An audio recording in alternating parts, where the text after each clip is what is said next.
La prophétie de Yusha'. Il est Yusha' ibn Nun. Allah le mentionne dans le Coran sans le nommer dans le récit d'Al-Khidr cité précédemment lorsqu'il dit « Rappelle-toi quand Moussa dit à son disciple. » Puis, lorsque tous deux eurent dépassé cet endroit, il dit à son disciple. Nous avons également mentionné qu'il est rapporté dans le Sahih d'Al-Bukhari, d'après Ubay ibn Ka'b, qui rapporte que le prophète a dit qu'il s'agissait de Yusha' ibn Nun. Les gens du livre sont unanimes à dire qu'il reçut la prophétie. Un groupe d'entre eux, As-Samirah, ne reconnaît aucune prophétie après Moussa, si ce n'est Yusha' ibn Nun, car il est mentionné nommément dans la Torah, et il renie tous les prophètes après lui. Quant à ce que rapporte Ibn Jarir et d'autres exégètes d'après Muhammad ibn Ishaq, disant que la prophétie a été transférée de Moussa à Yusha' à la fin de la vie de Moussa, et que Moussa rencontrait Yusha' et lui demandait ce qu'Allah avait révélé comme ordre et interdiction, et ce au point que Yusha' lui dise « Ô toi, à qui Allah a parlé de vive voix, je ne t'interrogeais pas sur ce qu'Allah te révélait, jusqu'à ce que tu m'en informes de ta propre initiative. » À partir de ce moment, Moussa détesta vivre ou voulut mourir. Cela est discutable, car Moussa n'a cessé de recevoir la révélation, la législation et la parole d'Allah en toute situation, jusqu'à ce qu'Allah le fasse mourir. Il n'a cessé d'être respecté, honoré et estimé auprès d'Allah, ainsi que nous l'avons rappelé lorsqu'il creva l'œil de l'ange de la mort et qu'Allah lui fit savoir, si c'est la vie qu'il veut, qu'il mette la main dans le pelage d'un taureau, et il aura une année de vie supplémentaire pour chaque poil que sa main couvrira. Il demanda, et après cela, on lui répondit, la mort. Il dit, alors je préfère mourir maintenant, ô Seigneur. Il demanda à Allah de le rapprocher d'une distance d'un jet de pierre de la terre sainte, et on l'exauça en cela, qu'Allah fasse ses éloges et le salue. Muhammad ibn Ishaq a dit, il rapporte cela des livres des gens du livre. Pourtant, il est écrit dans le livre qu'il nomme la Torah, que la révélation n'a pas cessé de descendre sur Moussa à chaque fois qu'ils en avaient besoin, et ce, jusqu'à la fin de sa vie. Et cela apparaît clairement dans leur livre lorsqu'il est question du sarcophage dans le dôme. Il mentionne dans le 3e livre qu'Allah ordonna à Moussa et Haroun de préparer les tribus des enfants d'Israël et de mettre à la tête de chacune des 12 tribus un responsable, afin de se préparer au combat contre les hommes puissants à la fin de l'errance lorsque les 40 années étaient sur le point de prendre fin. C'est pourquoi certains d'entre eux ont dit que c'est la raison pour laquelle Moussa creva l'œil de l'ange de la mort, car il ne l'a pas reconnu sous cette apparence et qu'on lui avait donné un ordre dont il espérait la réalisation de son vivant. Mais Allah n'avait pas prédestiné que cela se passe de son vivant, mais sous la direction de son disciple Yusha' ibn Nun. Ceci de la même manière que le messager d'Allah voulut combattre les Romains au Cham jusqu'à parvenir à Tabouk en l'an 9. Puis il accomplit le pèlerinage en l'an 10, puis il revint et envoya l'armée de Oussama vers le Cham en avant-garde. Puis il voulut les rejoindre conformément à la parole d'Allah. Combattez ceux qui ne croient ni en Allah ni au jour dernier, qui n'interdisent pas ce qu'Allah et son messager ont interdit, et qui ne professent pas la religion de la vérité. Parmi ceux qui ont reçu le livre, jusqu'à ce qu'ils versent l'impôt de capitulation de leurs propres mains et soient soumis.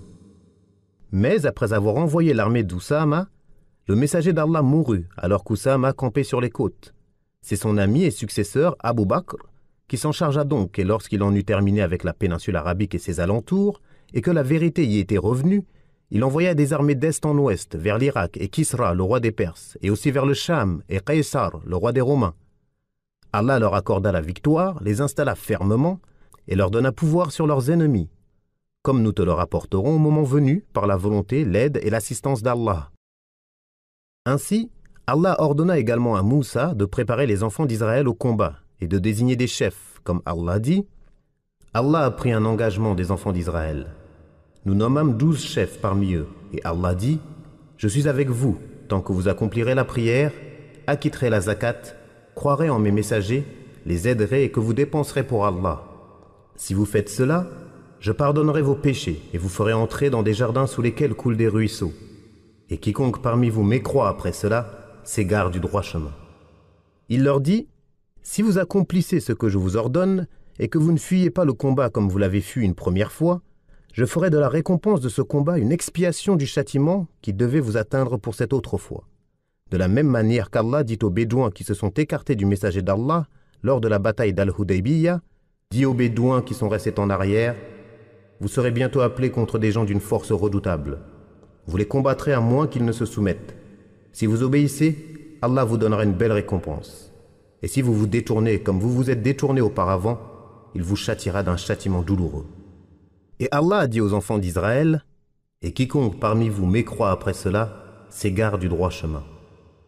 Ensuite, Allah les a blâmés pour l'ignominie de leur acte et la rupture de leur engagement, de la même manière qu'il a blâmé ceux venus après eux parmi les chrétiens pour leur divergence dans la religion, comme nous l'avons rappelé dans At-Tafsir, et la louange est à Allah. L'essentiel est qu'Allah ordonna à Moussa d'inscrire les noms des combattants des enfants d'Israël, ceux qui porteront les armes et se rendront au combat parmi tous ceux qui auront plus de 20 ans, et de désigner un responsable à la tête de chaque tribu. L'essentiel est qu'il ne subsistait aucun de ceux qui ont refusé d'entrer sur le territoire des hommes puissants, ceux qui ont dit « Va donc, toi et ton Seigneur et combattez, nous restons là où nous sommes. » Comme cela a été rapporté par Ath-Thawri, d'après Abu Sa'id, Ikrima, Ibn Abbas et Qatada. As-Suddi le rapporte également d'Ibn Abbas, d'Ibn Mas'ud et de plusieurs compagnons. Ibn Abbas et d'autres savants passés et contemporains ont dit que Moussa et Haroun étaient tous deux morts pendant l'errance. La fin de l'errance. Toute considération prise, l'avis de la majorité des savants est que Haroun est mort pendant l'errance environ 2 ans avant Moussa, qui mourut également pendant l'errance comme nous l'avons indiqué plus tôt. Il demanda à son Seigneur de le rapprocher à une distance d'un jet de pierre de Bayt al-Maqdis, et il fut exaucé en cela. C'est donc Yusha' ibn Nun qui les fit sortir de l'errance et les conduisit vers Bayt al-Maqdis. Les gens du livre, ainsi que les historiens, affirment qu'il traversa le Jourdain à la tête des enfants d'Israël et arriva à Ariha, qui était parmi les villes les plus protégées, aux tours les plus hautes et une des plus peuplées. Il la siégea pendant 6 mois. Un jour, ils la cernèrent, sonnèrent la trompe et dirent tous ensemble « Allah est le plus grand ». Et les murailles de la ville s'effondrèrent d'un coup. Ils pénétrèrent, prirent tout le butin qui s'y trouvait et tuèrent 12 000 hommes et femmes. Ils combattirent de nombreux rois et on rapporte que Yusha' ibn Nun vainquit 31 rois du Cham. On rapporte que le siège prit fin un vendredi après la prière du Asr. Lorsque le soleil se coucha ou fut sur le point de se coucher et qu'on allait entrer dans le sabbat qui leur était légiféré à cette époque, Yusha' a dit au soleil « Tu as reçu des ordres, mais moi aussi. Ô Allah, arrête-le pour moi. » Allah stoppa alors la course du soleil jusqu'à ce qu'il puisse conquérir la ville. Il adressa également un ordre à la lune qui retarda son lever. Cela implique que cette nuit ait été la 14e du mois. Pour ce qui est de l'épisode du soleil, il est rapporté dans le hadith que nous allons mentionner. Quant à la lune, cela est rapporté des gens du livre, mais ne s'oppose pas au hadith, au contraire, c'est un ajout acceptable. Ainsi, on ne doit ni le déclarer véridique, ni le rejeter. Mais il est discutable de dire que cela eut lieu lors de la conquête de Ariha, et il est plus probable, et Allah est plus savant, que cela eut lieu lors de la libération de Bayt al-Maqdis, qui était le but suprême, alors que la conquête de Ariha n'était qu'un moyen d'y parvenir, et Allah est plus savant. L'imam Ahmed rapporte d'après Abu Huraira que le messager d'Allah a dit « Le soleil ne s'est jamais arrêté pour un être humain, sauf pour Yusha' ibn Nun, les nuits où il s'est rendu vers Bayt al-Maqdis. Cela prouve que celui qui conquit Bayt al-Maqdis est Yusha' ibn Nun, et non Moussa, et que l'arrêt du soleil eut lieu lors de la conquête de Bayt al-Maqdis, et non Ariha, comme nous l'avons mentionné. Ce fut donc une caractéristique de Yusha', et cela montre la faiblesse du hadith que nous avons rapporté, et disant que le soleil a fait course arrière afin que Ali ibn Abi Talib puisse accomplir la prière du Asr après qu'il l'ait manqué en raison du sommeil du prophète sur ses genoux. Le messager d'Allah demanda alors à Allah de faire revenir le soleil afin qu'il puisse accomplir le Asr, et il revint.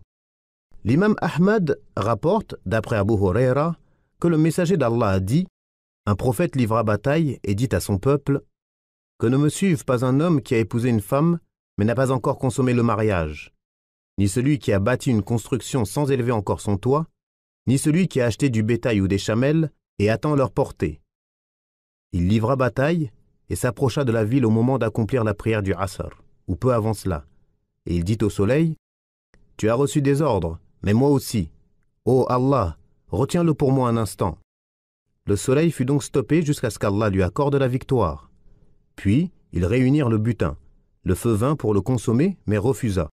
Ce prophète dit, « Il y a parmi vous un voleur, qu'un homme de chaque clan vienne me prêter allégeance. » Ils s'exécutèrent, et à chaque fois il collait sa main à la sienne et disait, « Il y a parmi vous un voleur, fais-moi allégeance pour ton clan. » Et le clan prêtait serment. Il colla sa main à celle de 2 ou 3 hommes et dit, « Il y a parmi vous un voleur, c'est vous qui avez volé. » Ils lui sortirent alors une quantité d'or aussi grosse qu'une tête de vache. Ils mirent cela avec le butin, le feu l'accepta et le consuma. Ainsi le butin n'a été permis à personne avant nous, mais lorsqu'Allah vit notre faiblesse et notre pauvreté, il nous l'accorda. L'essentiel est que lorsqu'ils voulurent entrer par la porte de la ville, on leur ordonna d'entrer prosternés, c'est-à-dire inclinés par humilité et reconnaissance devant Allah, pour leur avoir accordé cette immense victoire qu'Allah leur avait promise. Ils devaient également dire en entrant « Hitta », c'est-à-dire « Décharge-nous de nos péchés passés lors de notre refus précédent ». C'est pourquoi, lorsque le prophète entra dans la Mecque le jour de la libération, il entra monté sur une chamelle, plein d'humilité, louant et remerciant Allah. La pointe de sa barbe touchait le cou de sa monture, tant il baissait la tête par humilité devant Allah. Il était accompagné d'armées et de soldats dont on ne voyait que le menton. Lorsqu'il entra, il prit un bain et accomplit 8 unités de prière. Et pour la plupart des savants, il s'agissait d'une prière de gratitude pour le secours qu'Allah lui porta. Mais on dit également qu'il s'agissait de la prière de la matinée, ad-Duha. Ceci car cette prière fut accomplie dans la matinée. Quant aux enfants d'Israël, ils ne respectèrent pas l'ordre qu'on leur avait donné, ni dans leurs propos, ni dans leurs actes. Ils entrèrent en se traînant sur leur postérieur et en disant « un grain dans un poêle » habba, et selon une autre version, du blé dans un poêle, hinta. L'essentiel est qu'ils transformèrent ce qu'on leur avait ordonné et s'en moquèrent. Et lorsqu'il leur fut dit « habitez cette cité et mangez de ses produits comme il vous plaît, et dites « décharge-nous de nos péchés. En entrant par la porte, en vous prosternant, nous vous pardonnerons alors vos fautes, et aux bienfaisants, nous accorderons davantage. » Puis les injustes parmi eux changèrent la parole qui leur fut dite par une autre. Alors nous envoyâmes du ciel un châtiment sur eux pour l'injustice qu'ils avaient commise. Et rappelez-vous, lorsque nous dîmes « entrez dans cette ville et mangez-y à l'envi où il vous plaira, et entrez par la porte en vous prosternant et demandez pardon pour vos péchés. Nous vous pardonnerons alors vos fautes et donnerons plus encore aux bienfaisants. » Mais à ces paroles, les injustes en substituèrent d'autres, et pour les punir de leur fourberie, nous leur envoyâmes du ciel un châtiment avilissant. Al-Thawri rapporte qu'Ibn Abbas a dit à propos de la parole d'Allah « Et entrez par la porte en vous prosternant », c'est-à-dire en vous inclinant et par une petite porte. Lorsqu'Allah dit « Et dites, décharge-nous de nos péchés », cela signifie que cette parole doit être prononcée au moment d'entrer prosterné dans la ville. Ibn Abbas, Ata, Al-Hassan, Qatada et Al-Rabi' ont dit « On leur a ordonné de demander le pardon d'Allah. » Al-Bukhari rapporte d'après Abu Huraira que le prophète a dit « On a dit aux enfants d'Israël « Et entrez par la porte en vous prosternant et demandez pardon pour vos péchés. » Mais ils sont entrés en se traînant sur leur postérieur et en disant « Hitta » un grain, habba, dans un poêle. Allah mentionne que le châtiment qu'ils subirent pour leur désobéissance et qu'il envoya sur eux un châtiment avilissant qui est la peste, comme cela est rapporté par Al-Bukhari et Muslim. D'après Oussama ibn Zaïd, le messager d'Allah a dit « Cette maladie est un châtiment avilissant, rijz, par lequel certaines communautés avant vous ont été châtiées. » An-Nasa'i rapporte d'après Khuzayma ibn Thabit que le messager d'Allah a dit « La peste est un châtiment avilissant par lequel ont été châtiés ceux d'avant vous. » Lorsque le pouvoir des enfants d'Israël s'établit sur Baytul Maqdis, ils s'installèrent et le prophète d'Allah, Yusha' ibn Nun, était parmi eux et jugeait entre eux selon le livre d'Allah, la Torah, jusqu'à ce qu'Allah le rappelle à lui.